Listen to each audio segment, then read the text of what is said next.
अस्सलाम वालेकुम dear students and welcome to all of you students. आज हम डिस्कस करने जा रहे हैं स्टेशनरी वेव्स को। लेकिन डियर स्टूडेंट्स, आज के लेक्चर में हम प्रिंसिपल ऑफ सुपरपोजिशन को डिस्कस करेंगे और जो उसके तीन केसेस हैं, तीन इंपॉर्टेंट पॉइंट्स हैं, उनमें से जो एक हमारे सिलेबस में इंक्लूडेड है दैट इज स्टेशनरी वेव, इसे बाद में डिस्कस करेंगे। तो dear students, principle of superposition क्या है, आइए जरा डायग्राम्स की मदद से इसको समझने की कोशिश करते हैं।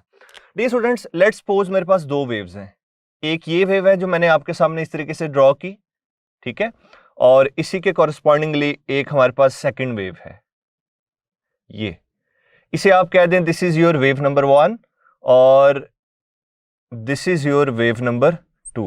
डियर स्टूडेंट्स, अगर दो वेव्स किसी मीडियम में इस तरीके से सुपरपोज करें, इस तरीके से आपस में ओवरलैप करें कि दोनों का रिजल्टेंट डिस्प्लेसमेंट ऐड अप हो के ज्यादा हो जाए, तो उसे आप कहते हैं कि इन दोनों वेव्स ने एक इंटरफेरेंस परफॉर्म की है, दैट इज कंस्ट्रक्टिव इंटरफेरेंस। आप इसे इस तरह से समझिए डियर स्टूडेंट्स, लेट्स से मैं कहता हूं कि ये वाला जो डिस्प्लेसमेंट आपको नजर आ रहा है, दिस डिस्प्लेसमेंट इज y1, और ये जो आपको डिस्प्लेसमेंट नजर आ रहा है, दिस डिस्प्लेसमेंट इज y2। तो डियर स्टूडेंट्स, जब ओवरलैपिंग होगी, इस बात को जरा गौर से देखना है आपने, इसकी जब ओवरलैपिंग हो जाएगी लाइक दिस, ये देखें बिल्कुल मैं इसके कॉरस्पॉन्डिंगली इसे ड्रॉ कर रहा हूं, तो ये जो रिजल्टेंट डिस्प्लेसमेंट है ये ज्यादा हो जाएगा लाइक दिस, इस तरीके से। अब ये जो आप डिस्प्लेसमेंट देख रहे हैं डियर स्टूडेंट्स, इसे आप फर्दर ऐसे लिख सकते हैं, the resultant displacement is y which is the sum of individual displacements of each wave, y1 plus y2। ठीक है डियर स्टूडेंट्स, ये एक केस को भी हमने डिस्कस किया। आइए जरा सेकंड केस को भी डिस्कस करते हैं। डियर स्टूडेंट्स, सेकंड केस में ये अज्यूम कर लेते हैं कि हमारे पास एक वेव ये है लाइक दिस, ठीक है dear students, this is wave 1 और इसी के कॉरस्पॉन्डिंगली हम ड्रॉ कर रहे हैं हमारी सेकंड वेव को, जो कि इस तरीके से है डियर स्टूडेंट्स, और ये वेव 2 है। अब इसके डिस्प्लेसमेंट को भी हम नाम देंगे डियर स्टूडेंट्स। ये देखें, ये जो डिस्प्लेसमेंट आपको नजर आ रहा है, दिस इज y1, ठीक है डियर स्टूडेंट्स, और यहाँ पे ये जो आपको डिस्प्लेसमेंट नजर आ रहा है, इसे मैं नाम दूंगा जी y2 का। तो डियर स्टूडेंट्स, ये दो वेव्स हैं, जब ये एक मीडियम में ओवरलैप करेंगी, सुपरपोज करेंगी, तो इनकी सुपरपोजिशन से होगा क्या, आइए देखते हैं। डियर स्टूडेंट्स, यहाँ पे दोनों एम्पलीट्यूड्स बजाय ऐड होने के सब्ट्रैक्ट हो जाएंगे, क्योंकि ये दोनों वेव्स क्या हैं, ये आउट ऑफ फेज हैं। यहां पे दोनों वेव्स क्या थी, इन फेज। यहां पे क्रस्ट पे फॉल कर रहा था, ट्रफ पे फॉल कर रहा था, इसलिए रिजल्टेंट डिस्प्लेसमेंट क्या हो गया, ज्यादा। लेकिन यहां पे क्या हो रहा है डियर स्टूडेंट्स, ये सेकंड केस है, यहां पे क्रस्ट ट्रफ पे फॉल कर रहा है और ट्रफ क्रस्ट पे फॉल कर रहा है, तो इस वजह से डियर स्टूडेंट्स ये आपस में इस तरीके से ओवरलैप करेंगी लाइक दिस। ठीक है डियर स्टूडेंट्स, ये यहां पे मैं अभी इसकी ओवरलैपिंग दिखा रहा हूं इस तरीके से। अब ये डिस्प्लेसमेंट इसे कैंसिल कर देगा, ये डिस्प्लेसमेंट इसे कैंसिल कर देगा, तो रिजल्टेंट जो हमें मिलेगा डियर स्टूडेंट्स, वो यहां पे लेट्स से इस तरह से एक लाइन मिल जाएगी। इसका मतलब ये हुआ कि रिजल्टेंट डिस्प्लेसमेंट यानी y1 प्लस y2, जो कि एक्चुअली यूं लिखा जाना चाहिए यहां पे माइनस साइन के साथ, ठीक है, यानी y1 plus into minus y2, ये एक्चुअली ऐसे है। ठीक है डियर स्टूडेंट्स, ये आ जाएगा y is equal to y1 minus y2, क्योंकि ये दोनों इक्वल हैं तो ये 0 आ जाएगा, तो रिजल्टेंट डिस्प्लेसमेंट क्या हो गया डियर स्टूडेंट्स, 0। तो ये जो चीज मैंने आपको सिखाई है, ये है जी प्रिंसिपल ऑफ सुपरपोजिशन। इसे कंस्ट्रक्टिव इंटरफेरेंस कहते हैं, इसे डिस्ट्रक्टिव इंटरफेरेंस कहते हैं। तो डियर स्टूडेंट्स, अब ये जो प्रिंसिपल ऑफ सुपरपोजिशन है, इसके 3 पॉइंट्स बड़े इंपॉर्टेंट हैं, वो मैं वर्बली आपको बता देता हूं, आपने भी अपनी टेक्स्ट बुक से जस्ट उनको रीड करना है और उनमें से जो इन डिटेल पढ़ना है वो आखिरी पॉइंट होगा। तो पहला पॉइंट सुनिए, अगर एक मीडियम के अंदर दो वेव्स सेम डायरेक्शन में ट्रेवल कर रही हो, उनकी फ्रीक्वेंसी सेम हो और वो आपस में सुपरपोज करें, तो क्या चीज परफॉर्म होगी, इंटरफेरेंस, एक बात। सेकेंडली डियर स्टूडेंट्स, अगर एक मीडियम में दो वेव्स हों, सेम डायरेक्शन में जा रही हो, लेकिन उनकी जो फ्रीक्वेंसी है वो स्लाइटली डिफरेंट हो, जब वो आपस में सुपरपोज करेंगी तो बीट्स सुनाई देंगी आपको। दो चीजें हो गई। थर्ड पॉइंट ये है डियर स्टूडेंट्स, एक ही मीडियम के अंदर दो वेव्स होंगी इक्वल फ्रीक्वेंसी की, लेकिन वो ऑपोजिट डायरेक्शन में ट्रेवल कर रही होंगी, तो जब वो सुपरपोज करेंगी तो उनसे क्या बनेगा, स्टेशनरी वेव्स। तो आइए डियर स्टूडेंट्स, अब हम स्टेशनरी वेव्स को स्टडी करते हैं। डियर स्टूडेंट्स, अब हम स्टेशनरी वेव्स को डिस्कस करेंगे। तो स्टेशनरी वेव्स के लिए अभी आप लोगों ने देखा, मैंने प्रिंसिपल ऑफ सुपरपोजिशन में आपको ये बताया कि दो वेव्स होनी चाहिए जिनकी फ्रीक्वेंसी क्या हो, सेम, और एक ही मीडियम के अंदर अगर वो दोनों वेव्स ऑपोजिट डायरेक्शन में ट्रेवल करते हुए सुपरपोज करती हैं तो उनकी सुपरपोजिशन से एक स्टेशनरी वेव बनती है। और वो स्टेशनरी वेव किस तरह की होती है, ये मैंने आपके सामने एक स्टेशनरी वेव को ड्रॉ किया डियर स्टूडेंट्स। अब ये स्टेशनरी वेव आपको नजर आ रही है जिसमें ये देखें, ये एक वेव है डियर स्टूडेंट्स, ठीक है, और ये दूसरी वेव है। तो दो वेव्स ने ऑपोजिट डायरेक्शन में आके जब सुपरपोजिशन की और वो एग्जैक्टली एक दूसरे के ऊपर आ गई, ठीक है जी, पॉइंट टू पॉइंट ओवरलैपिंग हुई डियर स्टूडेंट्स, फिर ये फॉर्म बनती है। तो इन्हें कहते हैं स्टेशनरी वेव्स।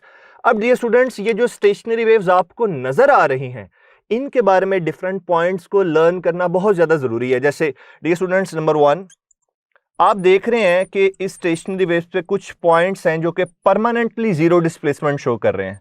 तो points of zero displacement, dear students, zero displacement के जो पॉइंट्स होते हैं उन्हें हम नोड्स बोलते हैं, ठीक है जी।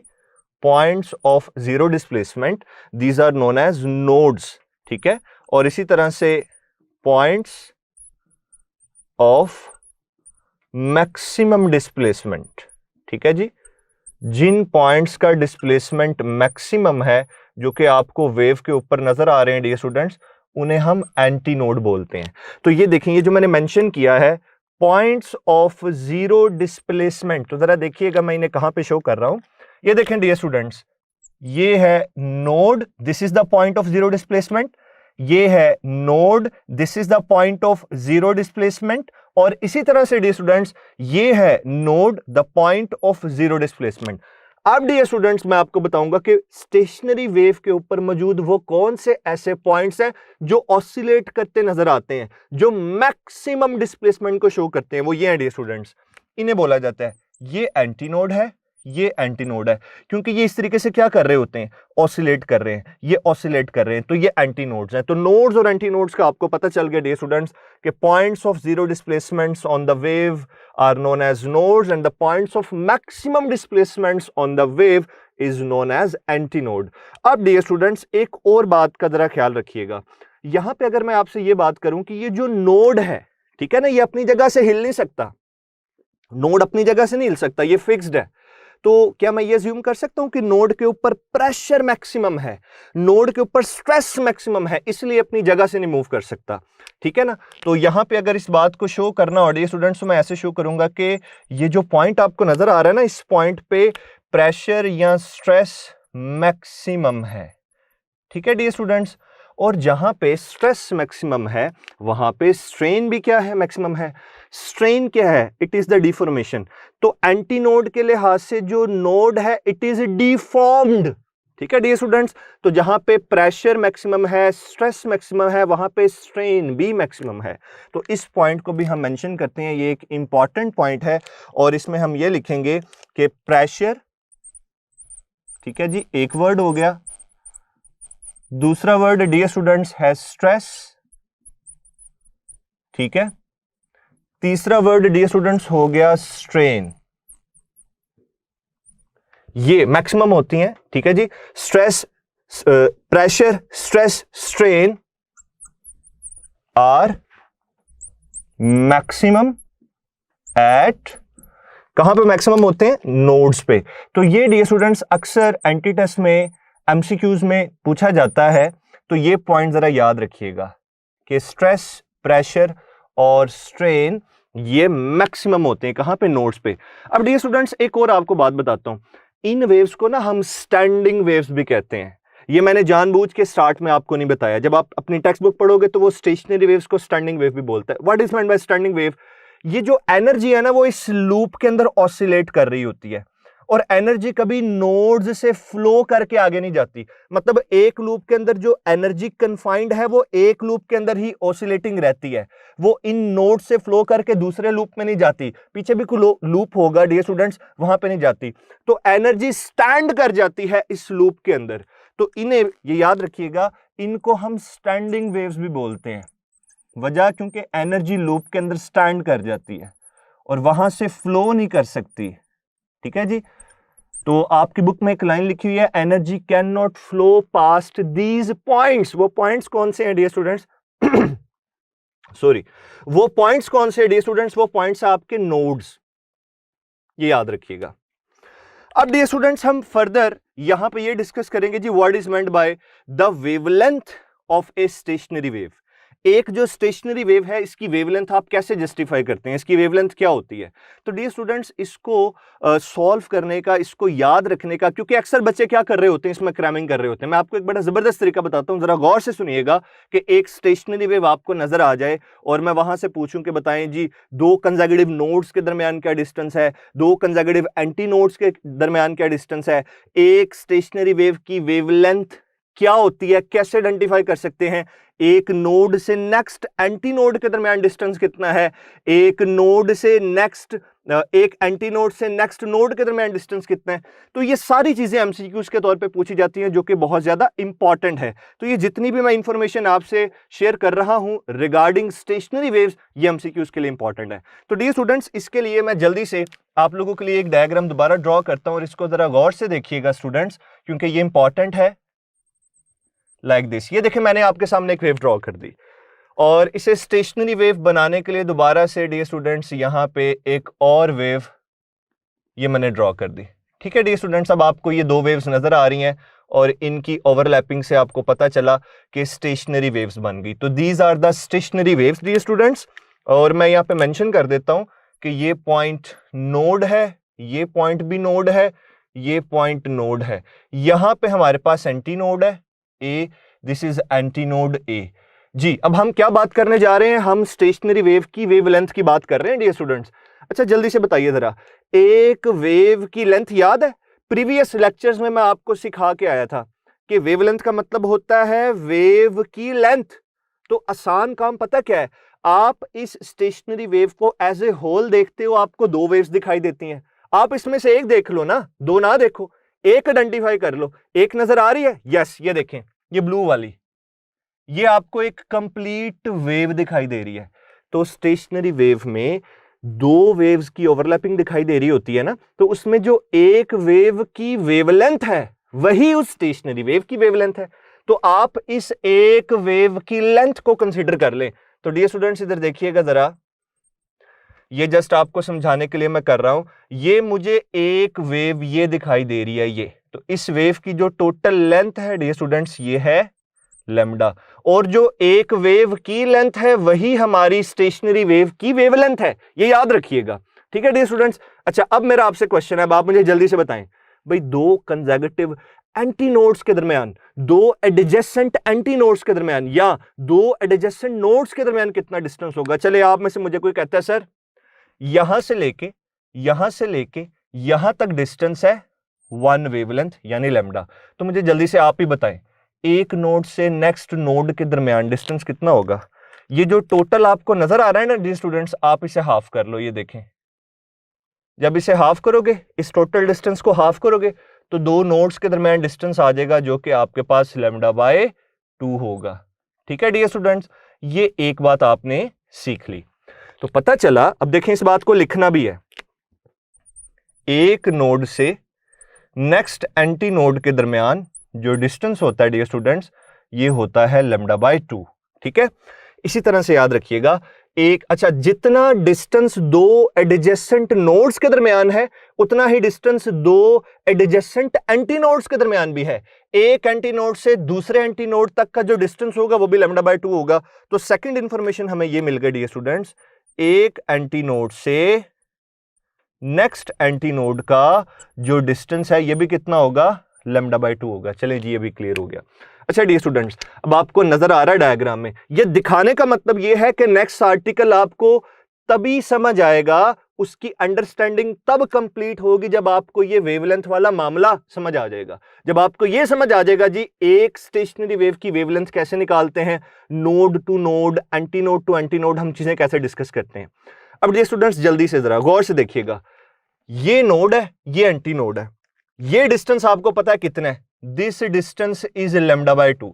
मेरा आपसे क्वेश्चन है कि अगर मैं पूछूं कि नोड और एंटी नोड के दरमियान डिस्टेंस कितना है, तो आप कहोगे सर ये डिस्टेंस नजर आ रहा है। यस, ये डिस्टेंस नजर आ रहा है, तो इसे भी हाफ कर दें। ये लें, इसका हाफ कर दें डियर स्टूडेंट्स, ये क्या बन जाएगा, लैम्डा बाय 2 का हाफ करेंगे, ये बन जाएगा लैम्डा बाय 4।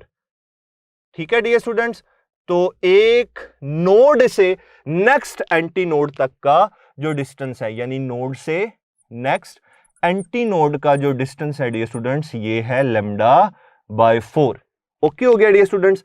अब देखिए बड़ी सिंपल सी बात है, ये लैम्डा बाय 4, ये लैम्डा बाय 4, इसी तरह से ये देखें आगे आ जाएं, lambda by 4, lambda by 4, lambda by 4, lambda by 4।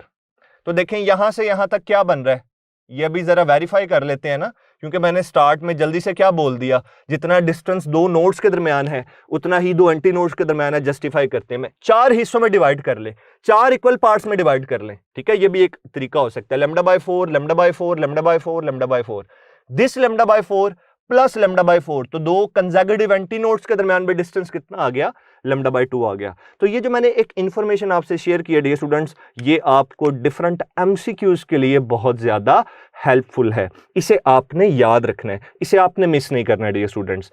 तो अब इसकी अपने तौर पे जब आप प्रैक्टिस करें तो अपने रजिस्टर पे पेज के ऊपर दोबारा से आप एक स्टेशनरी वेव बनाइए। ठीक है, उसमें से एक वेव की वेवलेंथ को आइडेंटिफाई करने के बाद जो मैंने लेक्चर में आपको काम करके दिया है ना, ये आप खुद ब खुद कीजिए, तो आपको किसी क्रैमिंग की जरूरत नहीं पड़ेगी, आपको बिल्कुल देखने से समझ आ जाएगा कि नोड से नोड, एंटी नोड से एंटी नोड टोटल क्या डिस्टेंस है, उसे वेवलेंथ की टर्म्स में कैसे डिस्कस किया जाता है। अब डियर स्टूडेंट्स यहां पे एक और बड़ी अहम बात है जो एमसीक्यूज में डिस्कस की जाती है। देखिए ना, एक्चुअली जब वेव बनती है ना, तो ये मीडियम के पार्टिकल्स की वाइब्रेटरी मोशन होती है। तो ये आपको स्टेशनरी वेव का एक लूप दिखाई दे रहा है, इस लूप के अंदर भी मीडियम के पार्टिकल्स की वाइब्रेटरी मोशन है। तो डियर स्टूडेंट्स, वो जो मीडियम के पार्टिकल्स है ना, जो इस लूप के अंदर ऑसिलेट कर रहे हैं, वाइब्रेट कर रहे हैं, वो actually simple harmonic motion perform कर रहे हैं। तो जब कोई मीडियम का पार्टिकल इस पोजीशन पे आता है तो यहां पे उसकी पोटेंशियल एनर्जी मैक्सिमम होती है। तो ये जो एंटी नोड्स हैं, ए जिसे हमने किया है डियर स्टूडेंट्स, यहां पे पोटेंशियल एनर्जी क्या होती है, मैक्सिमम होती है। ठीक है, और डियर स्टूडेंट्स ये देखें पार्टिकल इस तरीके से क्या कर रहा होगा, ऑसिलेट कर रहा होगा, maximum potential energy mean position से जब गुजरेगा, रेफरेंस लेवल से गुजरेगा, तो डियर स्टूडेंट्स मीन पोजीशन पे कौन सी बताएं, कौन सी एनर्जी मैक्सिमम होगी, काइनेटिक एनर्जी मैक्सिमम होगी। और यही चीज आप लोगों ने सिंपल हार्मोनिक मोशन में नहीं पढ़ी थी कि जब एक मैसम की बॉडी ऑसिलेट कर रही है, सिंपल हार्मोनिक मोशन परफॉर्म कर रही है, तो एक्सट्रीम पोजीशन पे मैक्सिमम पोटेंशियल एनर्जी होती है बॉडी के पास और मीन पोजीशन पे मैक्सिमम काइनेटिक एनर्जी होती है। तो यहां पे मीडियम के particles with in the loop simple harmonic motion perform कर रहे हैं। ठीक है डियर स्टूडेंट्स, तो एंटी नोड पे पोटेंशियल एनर्जी मैक्सिमम होती है, और नोड नहीं बोलना खबरदार, अगर आपने नोड बोला, भाई नोड तो अपनी जगह से मूव ही नहीं करता, क्योंकि ये कॉन्सेप्ट इस तरीके से डिस्कस किया जाता है कि एंटी नोड पे ए पे पोटेंशियल एनर्जी मैक्सिमम है, तो बच्चा गलती से ये समझ बैठता है कि इसका मतलब है नोड पे काइनेटिक एनर्जी मैक्सिमम होगी। नो डियर स्टूडेंट्स, नोड ऐसे पॉइंट्स हैं जो अपनी जगह से हरकत ही नहीं करते, मूव ही नहीं करते, वो रेस्ट में रहते हैं, ये याद रखिएगा। इस पोजीशन को नोड नहीं कहना, this is the mean position और इक्विलिब्रियम पोजीशन। तो मीन पोजीशन पे काइनेटिक एनर्जी मैक्सिमम होगी। ठीक है जी, तो I hope so dear students, ये जो मैंने सारी डिटेल आप लोगों से डिस्कस की है रिगार्डिंग स्टेशनरी वेव्स, और इसमें मैंने जितने पॉइंट्स आप लोगों से डिस्कस किए हैं, ये एमसीक्यूज के लिए बहुत ज्यादा इंपॉर्टेंट है, कंसेप्चुअल एमसीक्यूज के लिए इंपॉर्टेंट है। आई होप सो ये सारी चीजें आपको समझ आ गई होंगी। तो आइए डियर स्टूडेंट्स, अब हम अपना नेक्स्ट आर्टिकल स्टार्ट करते हैं, और नेक्स्ट आर्टिकल का नेम है जी stationary waves in stretched string. तो आइए जरा देखते हैं, टॉपिक का नेम है स्टेशनरी वेव्स। हम इस आर्टिकल में ये देख रहे होंगे कि स्ट्रेच्ड स्ट्रिंग को जब हम प्लक करके छोड़ते हैं, ठीक है जी। आप इसकी एक बड़ी जबरदस्त एग्जांपल यूं लीजिए कि आपके पास एक स्ट्रिंग है, एक रबर बैंड है डियर स्टूडेंट्स, आप उसे प्लग करें, यानी दो स्पोर्ट्स के दरमियान फिक्स कर ले, उसे प्लग करें, खींचें, छोड़ें, वो आपको वाइब्रेट करता दिखाई देगा, तो आपको डिफरेंट लूप्स बनते दिखाई देंगे, वहां पे स्टेशनरी वेव्स बन रही होती हैं। तो वहां पे जो डिफरेंट कैरेक्टरिस्टिक्स हैं, डिफरेंट फॉर्म्स हैं, डिफरेंट कॉन्सेप्ट्स हैं, रिलेशंस हैं, उनसे रिलेटेड हमें एमसीक्यूज कैसे पूछे जा सकते हैं, इसके लिए हम ये सारा टॉपिक स्टडी कर रहे हैं। तो टॉपिक का नेम है stationery waves in stretched string. आइए डियर स्टूडेंट्स स्टार्ट करते हैं इस टॉपिक को। और इस टॉपिक में सबसे पहले मैं कंसीडर करूंगा कि मेरे पास दो फिक्स्ड स्पॉट्स हैं जहां पे मैंने एक स्ट्रिंग को स्ट्रेच्ड फॉर्म के अंदर कनेक्ट किया है। डियर स्टूडेंट्स, एक ये है और एक ये आपको स्पॉट नजर आ रही है, फिक्स्ड स्पॉट्स हैं ये। और ये एक लेंथ L की स्ट्रिंग है डियर स्टूडेंट्स, जो कि स्ट्रेच्ड है और इन दोनों स्पॉट्स के दरमियान है। तो सपोज कर लेते हैं कि ये जो स्ट्रिंग आपको नजर आ रही है, इसकी टोटल लेंथ क्या है? L है। ठीक है डियर स्टूडेंट्स, अब होता क्या है, जरा इस बात को समझ लीजिए डियर स्टूडेंट्स। अगर मैं इस स्ट्रिंग को एग्जैक्ट सेंटर से, ठीक है, एग्जैक्ट सेंटर का क्या मतलब है, सपोज कर ले कि अगर ये जो टोटल लेंथ है वो 1 मीटर है, यानी 100 सेंटीमीटर है, तो मैं 50 सेंटीमीटर वाले पॉइंट से प्लग कर रहा हूं इसे, ये बात याद रखनी है आपने। एग्जैक्ट सेंटर से प्लग करके जब रिलीज करूंगा डियर स्टूडेंट्स, तो आपकी स्ट्रिंग एक लूप की फॉर्म में वाइब्रेट करेगी, जिसे फर्स्ट रेजोनेंस कहते हैं या जिसे फर्स्ट मोड ऑफ वाइब्रेशन कहते हैं। क्लियर? अब डियर स्टूडेंट्स ये याद रखिएगा कि ये जो सेंट्रल पॉइंट है ये है जी L/2। अगर मैं इसका भी हाफ कर दूं तो डियर स्टूडेंट्स ये वाला पॉइंट आ जाएगा। यहां से अगर मैं प्लग करके रिलीज करता हूं, ठीक है जी, स्ट्रिंग को, और ये है जी L/4। यहां से अगर स्ट्रिंग को प्लग करके रिलीज करेंगे तो डियर स्टूडेंट्स आपकी जो ये स्ट्रिंग है ये दो लूप्स की फॉर्म में वाइब्रेट करेगी। उसे आप सेकंड मोड ऑफ वाइब्रेशन कहते हो या सेकंड रेजोनेंस कहते हो। Got it? और डियर स्टूडेंट्स इसी तरह से जब हम इसके भी हाफ से, यानी इस पॉइंट से प्लग करके रिलीज करेंगे, अब ये पॉइंट कौन सा है डियर स्टूडेंट्स, इसे अज्यूम कर लीजिए, ये पॉइंट, बल्कि अज्यूम नहीं करना, ये इसका हाफ है, L/4 का हाफ करें, ये आ जाएगा जी L/8। जब यहां से प्लग करके रिलीज करेंगे डियर स्टूडेंट्स, तो आपकी जो स्ट्रिंग है वो 3 लूप्स के अंदर वाइब्रेट करेगी। तो आप उसे थर्ड मोड ऑफ वाइब्रेशन बोलोगे डियर स्टूडेंट्स, या आप उसे बोलोगे थर्ड रेजोनेंस।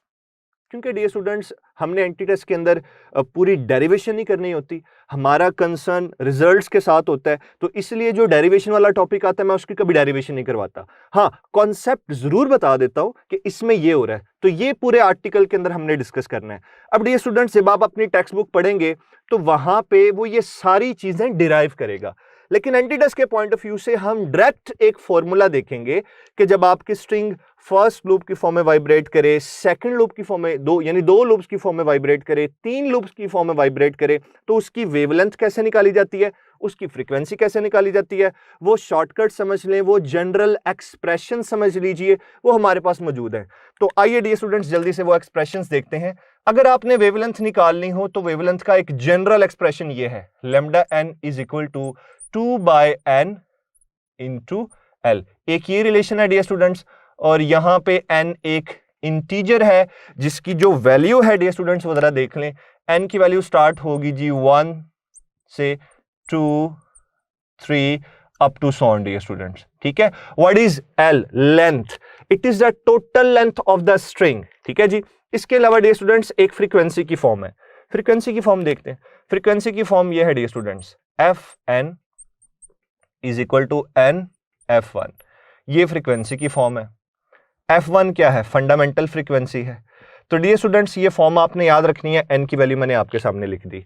अब इसको मैं बाद में डिस्क्राइब करता हूं।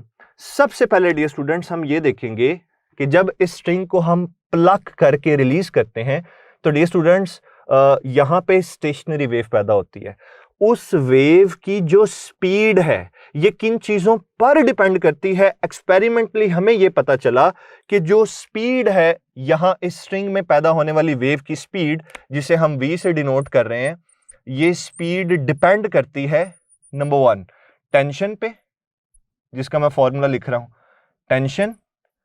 Divided by mass per unit length. ये बात बड़ी इंपॉर्टेंट है, मास पर यूनिट लेंथ। ठीक है जी, ऐसे आप लिख लें डियर स्टूडेंट्स। ठीक है, तो दो चीजों पर डिपेंड करती है, यहां पे मौजूद वेव की स्पीड या वेलोसिटी टेंशन पर डिपेंड करती है। ठीक है जी, और किस पे डिपेंड करती है? Mass per unit length. ये जो आपने वायर यूज की है, इस वायर की या इस स्ट्रिंग की कितना मास है पर यूनिट लेंथ, उस पर डिपेंड करता है। तो आइए अब जरा सिंबॉलिकली से देखते हैं, सिंबॉलिक रिप्रेजेंटेशन क्या है। Dear students, tension basically force है, आप इसे एफ से डिनोट कर सकते हैं। मास पर यूनिट लेंथ को इस तरह से डिनोट किया जाता है। अब कभी कभार ना टेंशन बोला जाता है ना, तो इसकी जगह टी भी रिप्रेजेंट कर सकते हैं।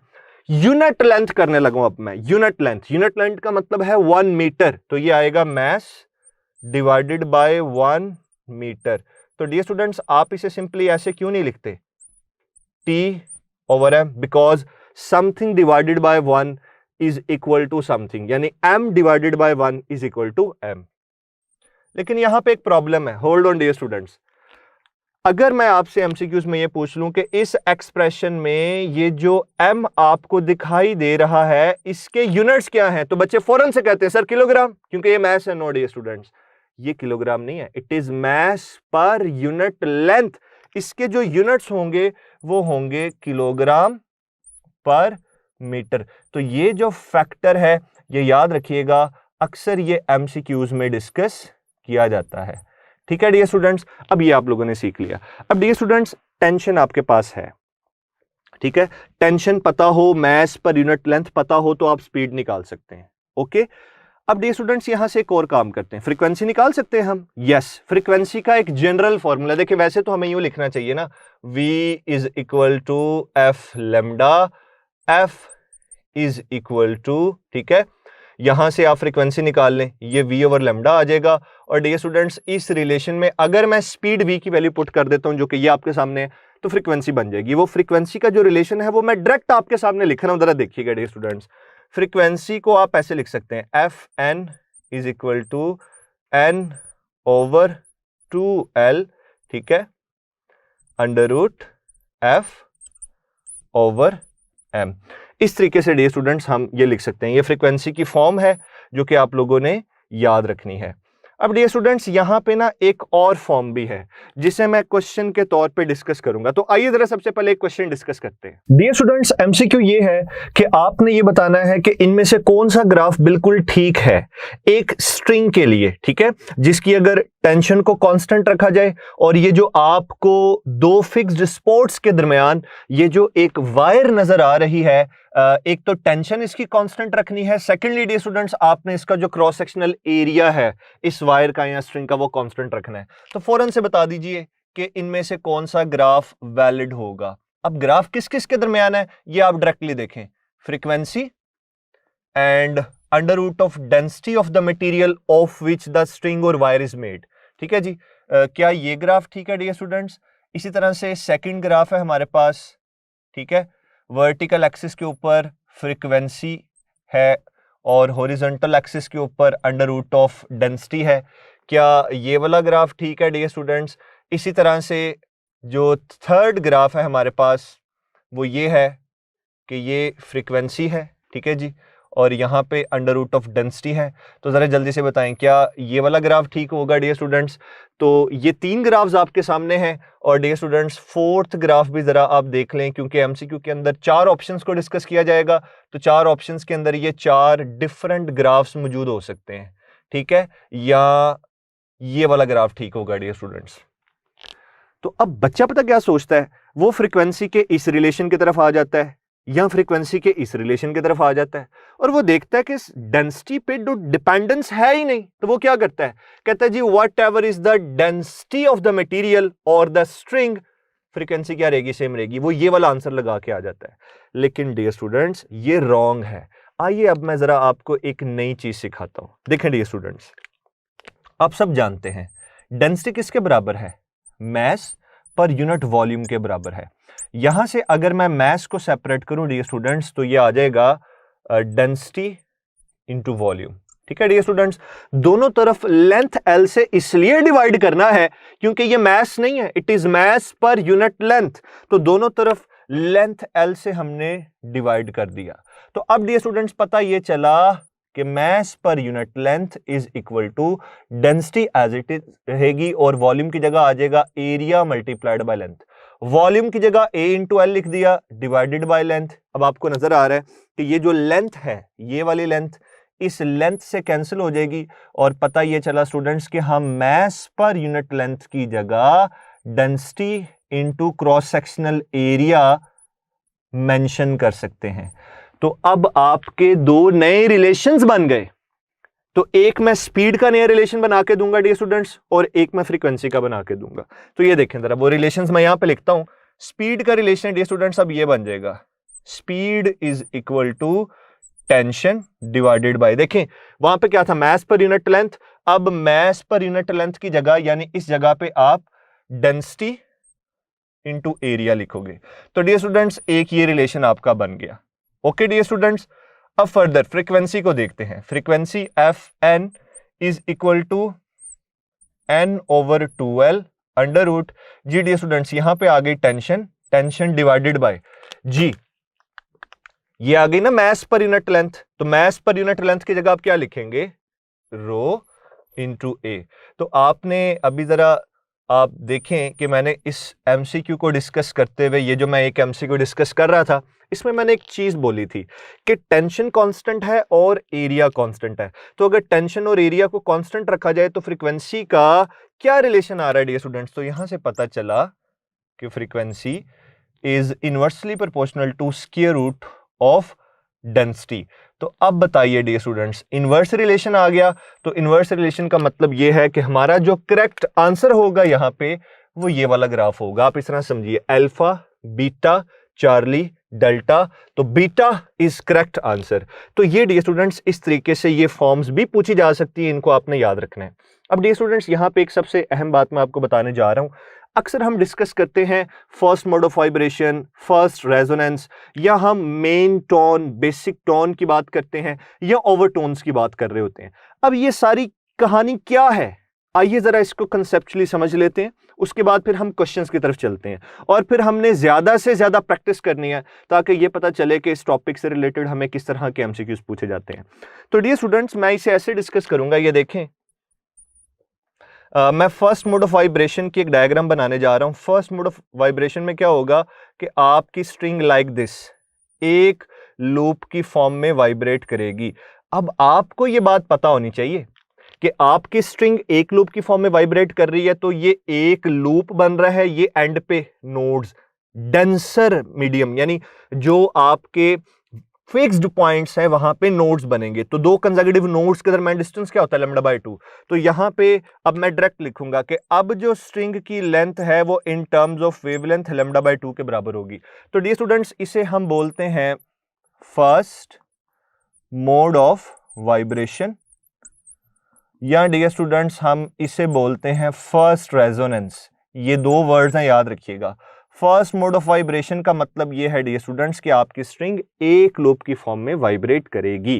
ठीक है डियर स्टूडेंट्स, अब यहां पे जो आप वेवलेंथ डिस्कस करते हो वो ऐसे होगी लैम्डा 1, क्योंकि देखें स्टार्ट में मैंने आपको ये दो रिलेशंस बता दिए, अब इनसे रिलेटेड ही मैं सारी बात करूंगा यहां पे। तो lambda 1 is equal to 2/1 into length. ये रिलेशन डियर स्टूडेंट्स आपके पास आ गया वेवलेंथ का, जो कि आपने याद रखना है। अब डियर स्टूडेंट्स यहां पे अगर मैं फ्रीक्वेंसी को डिस्कस करूं तो ये आ जाएगी F1, यानी कि फंडामेंटल फ्रीक्वेंसी यहां पे F1 होगी आपकी। ठीक है, ये जो फर्स्ट लूप बना है यहां पे जो वेव है उसकी फ्रीक्वेंसी होगी फंडामेंटल, वो है F1। अब डियर स्टूडेंट्स एक चीज होती है हार्मोनिक। हार्मोनिक क्या है, ये बेसिकली फंडामेंटल फ्रीक्वेंसी ही है, या इसको ऐसे समझिए integral multiple of fundamental frequency represents कि कौन सा हार्मोनिक है। ठीक है, मैं लिखूं 1F1 first harmonic, 2F1 second harmonic, 3F1 third harmonic, 4F1 fourth harmonic. तो हार्मोनिक क्या है, ये बेसिकली फंडामेंटल फ्रीक्वेंसी है, और कौन सा हार्मोनिक है वो इंटीग्रल मल्टीपल बता रहा होगा। तो ये यहां पे हम डिस्कस करेंगे जी फर्स्ट हार्मोनिक। तो फर्स्ट मोड ऑफ वाइब्रेशन में क्योंकि फंडामेंटल फ्रीक्वेंसी डिस्कस हो रही है इसलिए मैं यहाँ पे लिखूंगा दैट इज फर्स्ट हार्मोनिक। और डियर स्टूडेंट्स फर्स्ट हार्मोनिक में हम जो टोन डिस्कस करते हैं, अच्छा ओवरटोन कोई नई चीज नहीं है, it is the frequency other than fundamental frequency. Overtones क्या है? फ्रीक्वेंसी। हार्मोनिक क्या है? फ्रीक्वेंसी। ये किसी नई बला का नाम नहीं है, ये याद रखिएगा। बच्चों को ये पता ही नहीं होता कि हार्मोनिक क्या है, ओवरटोन क्या है, तो फिर ये पता कैसे चलेगा कि फर्स्ट हार्मोनिक है या सेकंड ओवरटोन है? तो स्टूडेंट्स याद रखिए हार्मोनिक आपकी फ्रीक्वेंसी ही है, फंडामेंटल फ्रीक्वेंसी आपकी हार्मोनिक है, और frequencies other than fundamental frequencies are known as overtones. तो ओवरटोन भी क्या एक फ्रीक्वेंसी है। तो फर्स्ट हार्मोनिक में ओवरटोन नहीं होता, इसे हम कहते हैं मेन टोन, ठीक है। यहां डियर स्टूडेंट्स इसका नाम होता है basic tone, main by basic tone. तो अब ये सारी टर्म्स जो इससे रिलेटेड है वो जरा याद रखिएगा।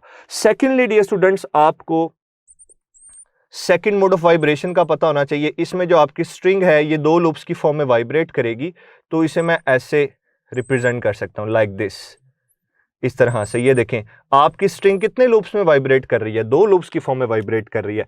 जल्दी से बताएं जरा, यहां पे हम अगर वेवलेंथ कैलकुलेट करें तो वेवलेंथ कैलकुलेट करने के लिए n की वैल्यू क्या पुट करूंगा? अब मुझे समझ आ रही है। फर्स्ट मोड ऑफ वाइब्रेशन के लिए n की value 1, second mode of vibration के लिए n की value 2, third mode of vibration के लिए n की वैल्यू 3। तो ये सेकंड मोड ऑफ वाइब्रेशन है। तो जब यहां पे आप लैम्डा कैलकुलेट करेंगे, लैम्डा 2 इस फॉर्मूला के मुताबिक 2/2 हो जाएगा, कैंसिल हो जाएगा, तो आपकी जो वेवलेंथ है वो लेंथ के बराबर हो जाएगी। अब ये जस्टिफाई हो गया ना कि स्टेशनरी वेव ये कंप्लीट बनी हुई है, ठीक है। यहाँ पे तो एक वेव की जो लेंथ है, जो टोटल लेंथ है वो वेवलेंथ के बराबर है, ओके। और डियर स्टूडेंट्स यहाँ पे जो फ्रीक्वेंसी होगी वो होगी f2 is equal to 2f1, यानी कि जैसे जैसे नंबर ऑफ लूप्स बढ़ते जाएंगे फ्रीक्वेंसी बढ़ती जाएगी। सेकंड मोड ऑफ वाइब्रेशन में फ्रीक्वेंसी डबल है, किसके मुकाबले में? फर्स्ट के मुकाबले में। तो डियर स्टूडेंट्स इसे बोलते क्या है? ये देखें जरा, बड़ा प्यारा वर्ड है सेकंड मोड ऑफ वाइब्रेशन, और एक और मैंने वर्ड बोला था सेकंड रेजोनेंस बोल सकते हैं। इन वर्ड्स को, इन कॉन्सेप्ट्स को सबसे पहले सुन लीजिए। डियर स्टूडेंट्स आज के लेक्चर में आप देख रहे हैं कि ज्यादा डिटेल है, ये डिटेल जब समझ आ जाएगी फिर हम क्वेश्चंस की तरफ जाएंगे, अदरवाइज क्वेश्चन समझ में नहीं आता। तो इसलिए पहले हम डिटेल डिस्कस कर रहे हैं। Second mode of vibration dear students, अब आप इसे सेकंड हार्मोनिक कहोगे। ये सेकंड हार्मोनिक फंडामेंटल फ्रीक्वेंसी है, second harmonic. Second mode of vibration इसे बोलेंगे जी सेकंड हार्मोनिक, ठीक है डियर स्टूडेंट्स। और अगर ओवरटोन की बात की जाए तो मैं इसे बोलूंगा फर्स्ट ओवरटोन। इधर फर्स्ट ओवरटोन क्यों नहीं है? क्योंकि इधर मेन टोन है, इधर बेसिक टोन है, क्योंकि फंडामेंटल फ्रीक्वेंसी है, तो इधर हम बात करेंगे फर्स्ट ओवरटोन। अब जितनी मर्जी बातें कर लें, जिस तरह मर्जी समझा लें कि ये हार्मोनिक है, ये ओवरटोन है, बच्चों को नहीं समझ आती। तो इसके लिए मैं एक आसान सा शॉर्टकट आपको बता रहा हूं। हार्मोनिक तो समझ आ जाएगा ना, हार्मोनिक तो बहुत इजी है, वो आप फटाफट से निकाल लेंगे, लेकिन ओवरटोन कैसे निकालेंगे वो भी जरा देखने डियर स्टूडेंट्स। एक शॉर्टकट आपसे शेयर कर रहा हूं, वो ये है nth harmonic is equal to n minus 1th overtone, ठीक है डियर स्टूडेंट्स। ये शॉर्टकट आपने याद रखना है, ये बड़ा इंपॉर्टेंट है और ये आगे कई टॉपिक्स में एप्लीकेबल है, तो इसे भूलना नहीं है आपने। अभी मैं इसको अप्लाई भी करके दिखाता हूं आपको। डियर स्टूडेंट्स अब ये देखेंगे कि अगर थर्ड मोड ऑफ वाइब्रेशन हो तो क्या होता है। Dear students third mode of vibration के अंदर 3 लूप्स बनेंगे लाइक दिस। एक ये लूप आपके सामने है डियर स्टूडेंट्स, इसी तरह से एक ये लूप आपके सामने है और एक ये लूप है। तो देखें आपकी स्ट्रिंग आपको दिखाई दे रही है कि ये 3 लूप्स में वाइब्रेट कर रही है। तो अब यहां पे मैं डायरेक्टली बात करूंगा। अगर मैंने यहां पे वेवलेंथ निकालनी हो तो वेवलेंथ का आप वो रिलेशन यूज कर लें, फ्रीक्वेंसी भी आप वहां से फाइंड आउट कर लें। इसे कहते हैं जी थर्ड मोड ऑफ वाइब्रेशन, ठीक है डियर स्टूडेंट्स। और यहां पे जो हार्मोनिक होगा वो होगा थर्ड हार्मोनिक, ये बात याद रखनी है, ठीक है। अब थर्ड हार्मोनिक है तो एन की वैल्यू है 3 में से 1 माइनस करें क्या बन जाएगा? सेकंड ओवरटोन बनेगा। तो जैसे यहां पे फर्स्ट, अच्छा यहां पे ओवरटोन क्यों नहीं है? क्योंकि डियर स्टूडेंट्स ये बेसिक टोन की बात कर रहा है, ये मेन टोन की बात कर रहा है। ये बेसिक है, फर्स्ट मोड ऑफ वाइब्रेशन के बाद ओवरटोन्स आएंगे, क्योंकि फर्स्ट मोड ऑफ वाइब्रेशन के अंदर तो फंडामेंटल फ्रीक्वेंसी डिस्कस की जाती है, और मैंने बोला था ओवरटोन्स क्या होती हैं, ये फ्रीक्वेंसी है अदर देन फंडामेंटल। तो यहां पे फंडामेंटल फ्रीक्वेंसी है, यहां पे ओवरटोन्स नहीं डिस्कस किए जाते, यहां पे ओवरटोन 0 होगा, यहां पे जस्ट मेन टोन होगा, बेसिक टोन होगा, ये सेकंड हार्मोनिक यहां पे आप डिस्कस करते हैं। अब डियर स्टूडेंट्स, एक हार्मोनिक सीरीज है आपके पास जो कि आप इस तरीके से लिखते हैं, मैं यहां पे लिख देता हूं, वो ये है F1 2F1 3F1 4F1 and up to so on. Dear students, हम कहां तक जाते हैं, NF1 तक जाते हैं।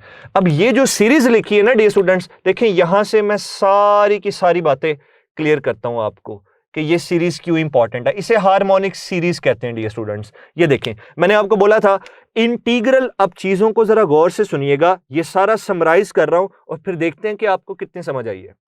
डियर स्टूडेंट्स, मैंने आपको बताया था integral multiple of fundamental frequency is known as harmonic. तो ये देखें यहां पे इंटीग्रल मल्टीपल कौन है, 1 है ना। तो फर्स्ट हार्मोनिक यहां पे क्या डिस्कस किया जा रहा है, फर्स्ट हार्मोनिक, ये याद रखिएगा, मैं इसे साथ साथ लिख रहा हूं, इट इज फर्स्ट हार्मोनिक। अब मुझे बताएं, अगर फर्स्ट हार्मोनिक है, ओवरटोन्स यहां पे होने चाहिए, यहां से बताएं, फर्स्ट हार्मोनिक है, n की वैल्यू 1, 1 - 1, तो ओवरटोन क्या होगी, नो ओवरटोन। ये देखें, इसे कहते हैं this is first harmonic, no overtones are here. ठीक है जी, यहां पे क्या चीज मौजूद है डियर स्टूडेंट्स, बेसिक टोन बोले आप उसे, बेसिक टोन। ठीक है, यहां डियर स्टूडेंट्स आप उसे बोले मेन टोन। ठीक हो गया। और फर्स्ट हार्मोनिक को फर्स्ट मोड ऑफ वाइब्रेशन कहते हैं, वो मैंने पहले बता दिया। और डियर स्टूडेंट्स, अब देखें जरा, इसे डिस्कस करते हैं। यहां पे हम क्या लिखेंगे, यहां पे डियर स्टूडेंट्स हम लिखेंगे second harmonic, integral multiple of fundamental frequency. Fundamental frequency का जो इंटीग्रल मल्टीपल है वो 2 है, इसी वजह से लिखेंगे सेकंड हार्मोनिक। और याद रखना, हार्मोनिक फ्रीक्वेंसी है, कोई नई चीज नहीं है, मैं बार बार कह रहा हूं, सेकंड हार्मोनिक। ओवरटोन बताएं जल्दी से, यस यहां पे ओवरटोन होगा, n की वैल्यू है 2, तो ये होगा 2 - 1th ओवरटोन, तो ये फर्स्ट ओवरटोन बन जाएगा। सेकंड हार्मोनिक है लेकिन ओवरटोन क्या है, फर्स्ट ओवरटोन। ठीक है डियर स्टूडेंट्स, ये बात भी आपको समझ आ गई। अच्छा, अब यहां चलते हैं, ये क्या लिखा हुआ है, ये लिखा हुआ है डियर स्टूडेंट्स 3F1। 3F1 है, तो जल्दी से बताएं हार्मोनिक कौन से मैं लिखूंगा, third harmonic, integral multiple of fundamental frequency, इसे मैं लिखूंगा this is third harmonic. I hope so आपको ये बातें अब क्लियर हो रही होंगी, बातें समझ आ रही होंगी। और ओवरटोन बताएं, n की वैल्यू कितनी है, 3, यहां आ जाए। अगर थर्ड हार्मोनिक हो, 3 - 1 सेकंड ओवरटोन बनेगा ये, तो ये है जी सेकंड ओवरटोन। तो इसी वजह से डियर स्टूडेंट्स, ये मैंने आपको एक शॉर्टकट बना के दिया है यहाँ पे कि ये याद रखना है, nth harmonic is equal to n - 1th overtone. तो इस तरह से इन चीजों को याद रखा जाता है। अब जब कभी नाम लिया जाए, जरा सुन लें, जब कभी नाम लिया जाए first mode of vibration, first resonance, ठीक है, आपसे ये बोला जाए फर्स्ट हार्मोनिक, तो चीजों को समझ जाइएगा कि 1F1 की बात की जा रही है। ठीक है डियर स्टूडेंट्स, आइए अब जरा देखते हैं कि क्वेश्चंस किस तरीके से हमें पूछे जा सकते हैं, कैसे कैसे क्वेश्चंस हैं जो इस टॉपिक से ओवरऑल पूछे जाते हैं।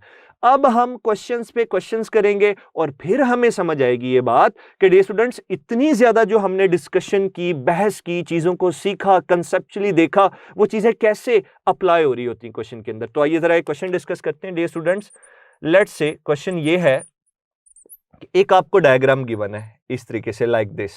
ठीक है जी, और डियर स्टूडेंट्स, ये 2 फिक्स्ड स्पॉट्स आपको दिखाई हैं। यहाँ पे एक स्टेशनरी वेव है, ठीक है जी, ये स्टेशनरी वेव आपको नजर आ रही है, और स्टेशनरी वेव के कितने लूप्स नजर आ रहे हैं, 3 लूप्स नजर आ रहे हैं। ये ओवरऑल डिस्टेंस आपको गिवन है क्वेश्चन के अंदर, ये डिस्टेंस है जी 0.5 मीटर का। और डियर स्टूडेंट्स, इसके अलावा आपको ये जो लेंथ ऑफ स्ट्रिंग है ये गिवन है, ये है जी 6 मीटर। ओके हो गया डियर स्टूडेंट्स। अब कुछ स्टेटमेंट नहीं दी हुई, क्वेश्चन दिया है, क्वेश्चन के अंदर ये डायग्राम दे दिया है, और वो कहता है जल्दी से आप यहां पे बताइए कि लैम्डा की वैल्यू क्या होगी। तो डियर स्टूडेंट्स, 4 ऑप्शंस आपके पास होंगे, मैं ऑप्शंस को नहीं डिस्कस कर रहा, क्या अप्रोच होगी आपको। देखें इस डायग्राम को देखने से फौरन से पता चल जाता है भाई ये थर्ड रेजोनेंस है, थर्ड मोड ऑफ वाइब्रेशन है, क्योंकि डियर स्टूडेंट्स आपकी स्ट्रिंग 3 लूप्स में वाइब्रेट कर रही है। ठीक है, तो नंबर 1 डियर स्टूडेंट्स, मैं यहां पे फौरन से ये फॉर्मूला लगाऊंगा, lambda n is equal to 2/n multiplied by length. अब ये यहां पे किस तरीके से हमें सोल्यूशन देगा, आइए जरा देखते हैं।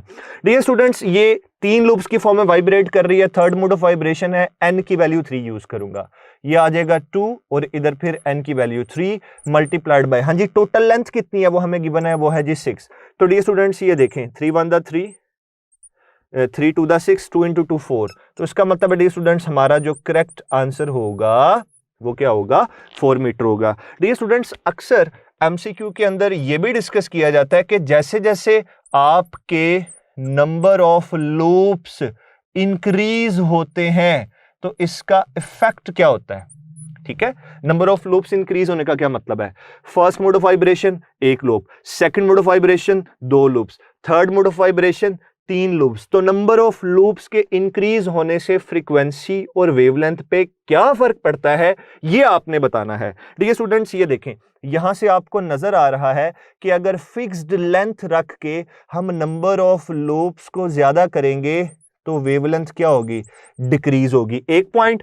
और secondly Fn is equal to NF1, fundamental frequency तो नहीं ना चेंज होती, फंडामेंटल फ्रीक्वेंसी क्या रहेगी, वो तो सेम रहेगी। तो ये रिलेशन आपको ये बता रहा है कि फ्रीक्वेंसी का नंबर ऑफ लूप्स के साथ क्या रिलेशन है, डायरेक्ट रिलेशन है।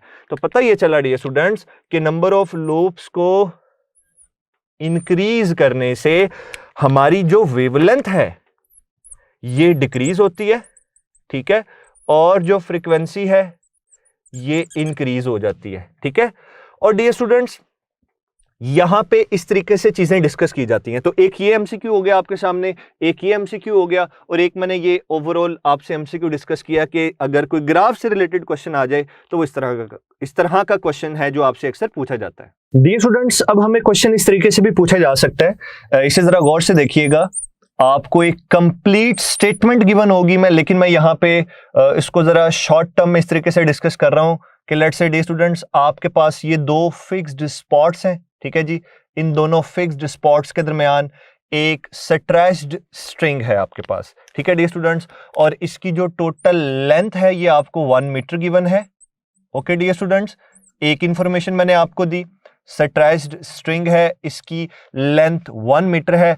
अगर आप इसे 25 सेंटीमीटर से प्लग करते हो, ठीक है, तो आपने बताना है कि जो फ्रीक्वेंसी होगी वो क्या होगी, और इसके साथ साथ जो बाकी इंफॉर्मेशन है वो भी हमें गिवन है।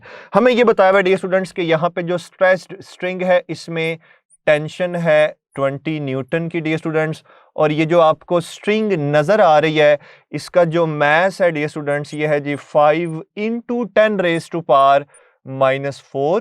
kg। ओके डियर स्टूडेंट्स, ये आपके पास इंफॉर्मेशन है, और इसके जो डिफरेंट ऑप्शंस हैं वो मैं यहाँ पे लिख रहा हूँ डियर स्टूडेंट्स। अल्फा ऑप्शन है 200 हर्ट्ज, ठीक है, क्योंकि आपने फ्रीक्वेंसी बतानी है। बीटा ऑप्शन है dear students 100 hertz. Charlie option है डियर स्टूडेंट्स 400 हर्ट्ज, और डेल्टा ऑप्शन है डियर स्टूडेंट्स 250 हर्ट्ज। जी डियर स्टूडेंट्स आप इसे कैसे सॉल्व करेंगे, आपने फ्रीक्वेंसी बतानी है यहाँ पे। तो आइए डियर स्टूडेंट्स, बल्कि मेरे सॉल्व करने से पहले आप एक दफा खुद सॉल्व कीजिए, और जब आप एक दफा सॉल्व कर लें उसके बाद आपने फिर ये सॉल्यूशन को सुनना है। तो आइए डियर स्टूडेंट्स अब मैं इसका सॉल्यूशन डिस्कस करता हूं कि इसे हम कैसे डिस्कस कर रहे होंगे। हमें चाहिए फ्रीक्वेंसी, और फ्रीक्वेंसी के लिए डियर स्टूडेंट्स हम जो फॉर्मूला यूज करेंगे वो ये है, Fn is equal to n/2l, sorry this is n/2l √ tension over mass per unit length. ठीक है डियर स्टूडेंट्स, अब आप ये बताएं मुझे जल्दी से कि n कैसे पता चलेगा। ये मैंने लेक्चर के स्टार्ट में आपको बताया है ना कि कहां से प्लग करेंगे तो कितने लूप्स में आपकी स्ट्रिंग वाइब्रेट करेगी। तो वो ये बता तो रहा है कि टोटल लेंथ कितनी है 1 मीटर, ये देखें ये हमें गिवन है, ठीक है, और आप लेंथ को 25 सेंटीमीटर से प्लग कर रहे हो, तो ये 25 सेंटीमीटर क्या है, ये टोटल लेंथ का 1/4 है।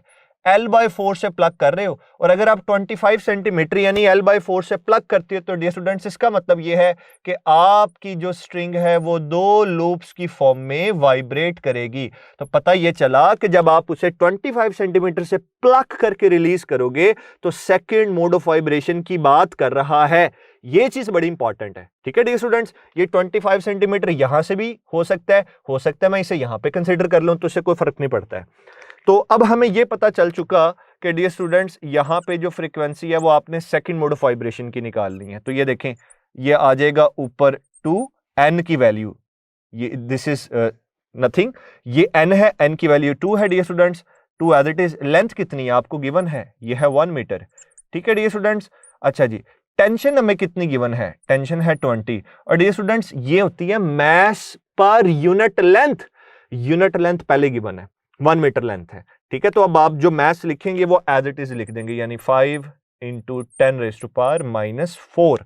तो देखें डियर स्टूडेंट्स यहां तो डायरेक्ट कैंसिलेशन हो जाएगी, 2 को 2 से कैंसिल कर दें, फ्रीक्वेंसी आ जाएगी, ये देखें 5 1 1 5 4 20। तो डियर स्टूडेंट्स अंडर रूट के अंदर ये ऊपर 4 है और डिनोमिनेटर से ये ऊपर जाके +4 हो जाएगा, अंडर रूट लेंगे 4 का अंडर रूट 2, बाकी 10⁻² आ जाएगा। तो डियर स्टूडेंट्स यहाँ पे जब आप इसे सॉल्व करेंगे तो ये बनेगा F2 is equal to 200 hertz. तो हमारा जो करेक्ट ऑप्शन है यहाँ पे dear students that is alpha, यानी 200 हर्ट्ज। आइए डियर स्टूडेंट्स एक और एमसीक्यू डिस्कस करते हैं। एमसीक्यू हमें इस तरीके से भी पूछा जा सकता है कि लेट्स से जी हमारे पास एक स्टैंडिंग वेव है, एक स्टेशनरी वेव है, ठीक है। एक स्टेशनरी वेव के बारे में हमें यह गिवन है कि उस स्टेशनरी वेव के नोड से एंटी नोड तक का जो डिस्टेंस है ये हमें गिवन है। एक स्टैंडिंग वेव है हमारे पास, नोड से एंटी नोड तक का जो डिस्टेंस है डियर स्टूडेंट्स ये हमें गिवन है, ये है 33 सेंटीमीटर्स, ठीक है जी। If the speed of sound is equal to 330 metre per second, तो जल्दी से डियर स्टूडेंट्स आप ये बताइए कि फ्रीक्वेंसी क्या होगी, ठीक है dear students. I hope so आपको डाटा समझ में आ गया होगा। एक स्टैंडिंग वेव है हमारे पास जिसके नोड और एंटी नोड, नोड से एंटी नोड तक का डिस्टेंस है 33 सेंटीमीटर, ठीक है जी। अगर स्पीड ऑफ साउंड, ठीक है, आपको पता है ना कि जब आप एक स्ट्रिंग को यूं प्लग करके छोड़ते हो तो स्टेशनरी वेव पैदा होती है, तो एक्चुअली हमें साउंड भी सुनाई देता है। तो कहते हैं साउंड की स्पीड है 330 मीटर पर सेकेंड, तो बताओ फ्रीक्वेंसी क्या होगी डियर स्टूडेंट्स। ये देखें इसका सोल्यूशन बड़ा सिंपल है, मैं इस तरीके से लिखूंगा v is equal to f lambda, ठीक हो गया डियर स्टूडेंट्स। अब यहां से आप फ्रीक्वेंसी निकालेंगे, फ्रीक्वेंसी क्या आ जाएगी, ये आ जाएगी जी v/λ। लेकिन डियर स्टूडेंट्स स्पीड तो हमारे पास है, वेवलेंथ नहीं है। तो आपको अब ये पता होना चाहिए कि ये जो नोड और एंटी नोड के दरमियान डिस्टेंस है ये तो λ/4 के बराबर है, ठीक हो गया डियर स्टूडेंट्स। तो अगर मैं यहां से वेवलेंथ निकालूंगा तो वो वेवलेंथ कैसे आएगी, आप लिखोगे λ is equal to 4 multiplied by 33, साथ क्या आ जाएगा सेंटीमीटर, तो ये आपकी वेवलेंथ आ जाएगी। तो आइए जरा अब जल्दी से इसका सोल्यूशन करते हैं डियर स्टूडेंट्स। मैं यहां पे इसे सॉल्व कर रहा हूं, frequency is equal to speed कितनी है, स्पीड हमें गिवन है जी 330, ठीक है डियर स्टूडेंट्स। वेवलेंथ कितनी है 4 इंटू यहाँ पे 4 आएगा, यहाँ पे 33 आएगा, 7 सेंटीमीटर है डियर स्टूडेंट्स। तो मैं यहाँ पे लिखूंगा 10⁻⁻², ये -2 ऊपर चला जाएगा और फर्दर जब इसे सॉल्व करेंगे डियर स्टूडेंट्स 330 मल्टीप्लाइड बाय ये 100 बन जाएगा और नीचे आ जाएगा जी 4 मल्टीप्लाइड बाय 33। तो डियर स्टूडेंट्स देखिए कितना सिंपल है, ये आ जाएगा इस तरीके से, और जब ये आ जाएगा आपके पास 25 मल्टीप्लाई करें आप 25 को 10 से मल्टीप्लाई करेंगे तो पता चला डियर स्टूडेंट्स हमारे पास फ्रीक्वेंसी आ जाएगी 250 हर्ट्ज। तो देखें अब ये वो क्वेश्चन है जिसके अंदर अल्टीमेटली हमें डिस्कस करना पड़ा कि नोड और एंटी नोड के दरमियान इतना डिस्टेंस है, वहां से वेवलेंथ की तरफ कैसे जाना है। तो सिंपल क्वेश्चंस भी आपसे पूछे जा सकते हैं। इसी तरह से आइए डियर स्टूडेंट्स एक और मैं एमसीक्यू आपसे डिस्कस करता हूं। लेट्स से अगर एमसीक्यू के अंदर आपको यह बताया गया हो कि आपकी जो स्ट्रिंग है वो 4 लूप्स की फॉर्म में वाइब्रेट कर रही है with the frequency of 120 hertz, ठीक है जी। String is vibrating in the form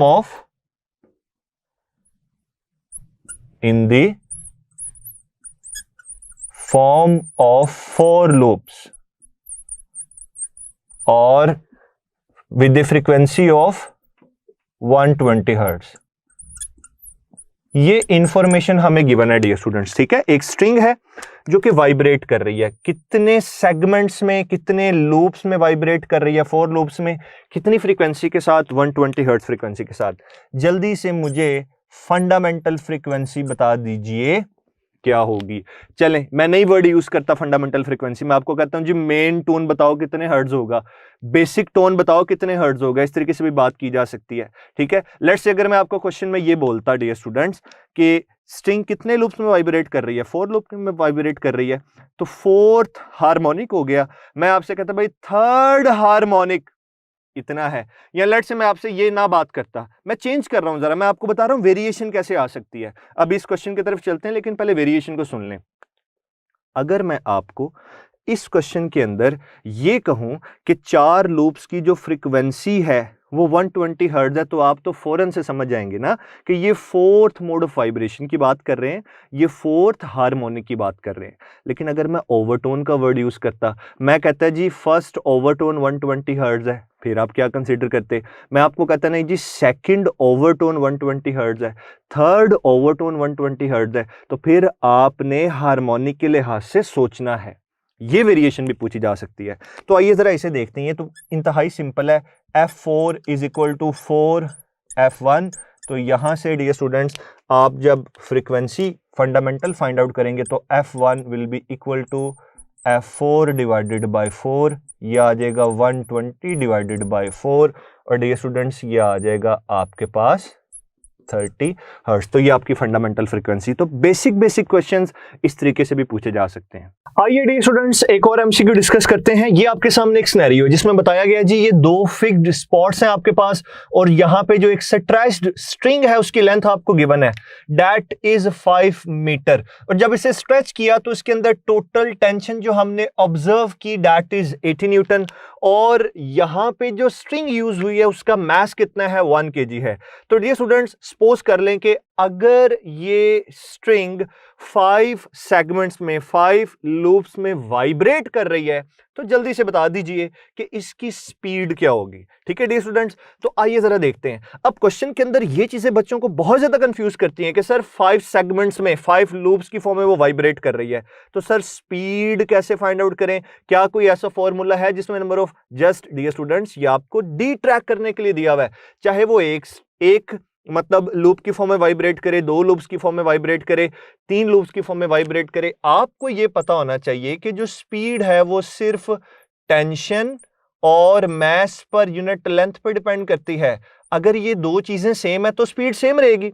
इसका मतलब कि जो हमारे पास एक रिलेशन होता है ये वाला v is equal to F lambda, इसमें नंबर ऑफ लूप्स के कम ज्यादा होने से एफ और लेमडा में वेरिएशन आती है, स्पीड क्या रहती है, कांस्टेंट रहती है। हाँ, आप स्पीड चेंज कर सकते हैं अगर आप टेंशन को चेंज कर दें, अगर आप मास पर यूनिट लेंथ को चेंज कर दें। तो जब कभी इस तरह का क्वेश्चन आ जाए तो चाहे वो 1 लूप की बात करे, 2 लूप्स की बात करे, 3 लूप्स की बात करे, 4 लूप्स की बात करे, 5 लूप्स की बात करे, वो एक साइड इंफॉर्मेशन है, उससे स्पीड पे कोई इफेक्ट नहीं होगा। तो आपने फौरन से ये फॉर्मूला अप्लाई करना है डियर स्टूडेंट्स। तो आइए जरा इसमें वैल्यूज भी पुट कर देते हैं। अब ये लेंथ ऊपर जाके मल्टीप्लाई हो जाएगी, tension multiplied by length divided by mass. तो डियर स्टूडेंट्स टेंशन हमें कितनी गिवन है, ये हमें गिवन है 80, लेंथ कितनी है 5, और डियर स्टूडेंट्स मास कितना है, ये है 1।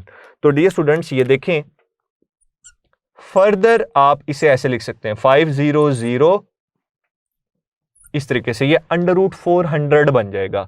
और डियर स्टूडेंट्स अब आप इसे फर्दर सॉल्व कर सकते हैं। अच्छा बताएं इसका अंडर रूट कैसे लेंगे? बहुत से बच्चे ये सोच रहे होते हैं कि सर हमें अंडर रूट नहीं लेना आता। डियर स्टूडेंट्स अंडर रूट इंतहाई आसान है। देखें जी, क्या कोई 2 ऐसे डिजिट्स हैं जिनको मल्टीप्लाई करें और 400 आ जाए? हैं ऐसे कोई डिजिट्स? आप बच्चे कई दफा ना मैंने देखा है कि आप ऐसे सॉल्व करने बैठ जाते हैं, 0 0 यहाँ पे लगाते हैं, 2 0 0 2 2 4, आप कहते हैं यस सर 400 है। तो ये इतनी आपकी ज्यादा प्रैक्टिस होनी चाहिए कि स्टूडेंट्स ये आपको अंडरस्टूड पता हो, पहले से पता हो। तो ये देखें, आप इसे सिंपली लिख दें, ये 20 स्क्वायर है और यहाँ पे जो स्पीड बन जाएगी डियर स्टूडेंट्स वो बन जाएगी 20 मीटर पर सेकंड। तो इस तरह के क्वेश्चन भी पूछे जाते हैं। अब डियर स्टूडेंट्स आज का लास्ट एमसीक्यू डिस्कस करते हैं, क्योंकि हमने सारे टॉपिक को डिटेल में डिस्कस किया था, इसलिए नंबर ऑफ एमसीक्यूज की प्रैक्टिस करवा रहा हूं। तो एमसीक्यू के पूछने का स्टाइल ये भी हो सकता है, लेट्स से मैं आपको कहता हूं जी ये आपके पास एक सेटराइज्ड स्ट्रिंग है, सपोज कर लें यहाँ ये जो स्ट्रिंग है ये 5 लूप्स की फॉर्म में वाइब्रेट करी, मैंने बनाई तो नहीं लेकिन बता दिया है, और इसकी जो टोटल लेंथ है डियर स्टूडेंट्स स्ट्रिंग की वो है 10 मीटर, ठीक है, और यहाँ पे जो वेव है उसकी स्पीड है 20 मीटर पर सेकंड। मुझे जल्दी से फ्रीक्वेंसी बताएं क्या होगी। ठीक है जी, एक सेटराइज्ड स्ट्रिंग है, 5 लूप्स की फॉर्म में वाइब्रेट कर रही है, टोटल लेंथ स्ट्रिंग की इनिशियली 10 मीटर है, फ्रीक्वेंसी बता दें। तो आपको ये पता होना चाहिए कि डियर स्टूडेंट्स यहाँ पे एक्चुअली डिस्कस क्या किया जा रहा है। यहाँ पे ये देखें, फ्रीक्वेंसी का ये फॉर्मूला लगाएंगे, Fn is equal to NV over 2L। ठीक है डियर स्टूडेंट्स, ये एक रिलेशन है।